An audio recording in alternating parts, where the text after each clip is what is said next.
So it never takes long for politicians to figure out who to blame for any problem, right? And when it comes to the train wreck rollout of the Obamacare website, Republicans are pointing the finger at none other than Kathleen Sebelius. Her Health and Human Services Department was in charge of creating that website. The site has experienced numerous problems, many problems, so she is getting the lion's share of the blame. Her boss has even said some of these problems are unacceptable. Our Brianna Keeler has more now. In the beginning of October, the White House tried to put a positive spin on this, saying the problems with healthcare.gov stemmed very much from the fact that so many people were going to the website. And independent analysis, however, showed that just 1% of people who attempted to register at healthcare.gov, the federal exchange, were able ultimately to sign up for Obamacare. So now there's a realization that there really have been these structural problems, something we heard President Obama be very candid about this week.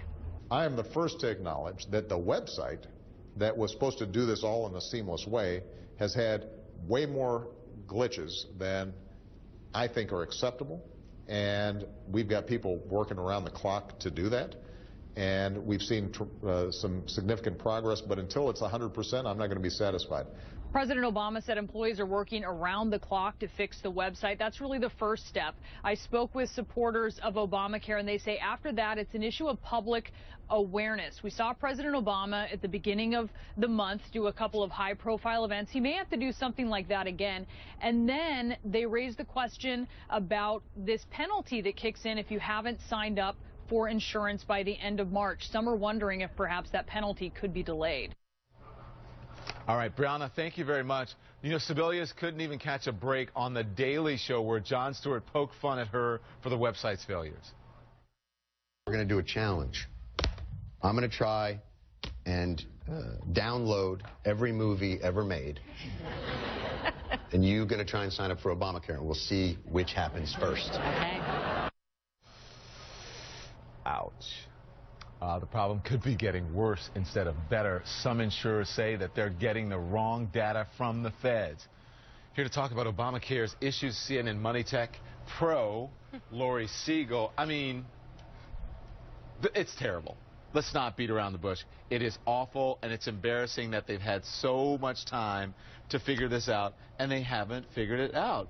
And they're inviting criticism from their critics. So what is going so wrong with this? Contracts to the wrong companies. Who's to blame for all of this? Well, you are correct. Things are not going very well here, as we all know at An this understatement, point. yeah. But who are you going to indict? I think a lot of people are saying indict the system. I mean, you have contractors, you have budget constraints, timing regulations. There was all this traffic and that for, I think, 4.6 million people signing on in the first 24 hours. But then you had trouble on the back end. You know, I thought, I know a ton of folks in Silicon Valley. These are the pros. So I spoke to a guy named Matt Mullenweg. Now, he's the founder of WordPress. And Don, let me put this in context for you. WordPress essentially powers 1 in every 5 sites on the internet. Listen to what he said. Okay. You know, in software, they say you can have it fast, cheap, or good. Pick 2 out of 3. And it sounds like they went for the fast and cheaper. Software is difficult to do, and you can't manage it like construction. And typically, especially in Silicon Valley, like we use the very latest technologies. Often government hasn't adopted many of those yet. And if they haven't properly load tested the website beforehand, it's very possible that, you know, it can be overwhelmed with, they find bottlenecks when it launches. And let me also put this in context for you. WordPress funded $30 million over an 8-year span. Obamacare's website funded hundreds of millions of dollars in the last year. So pretty eye-opening when you put those numbers together.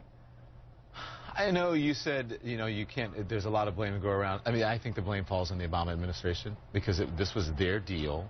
They know technology was part of their winning strategy, technology.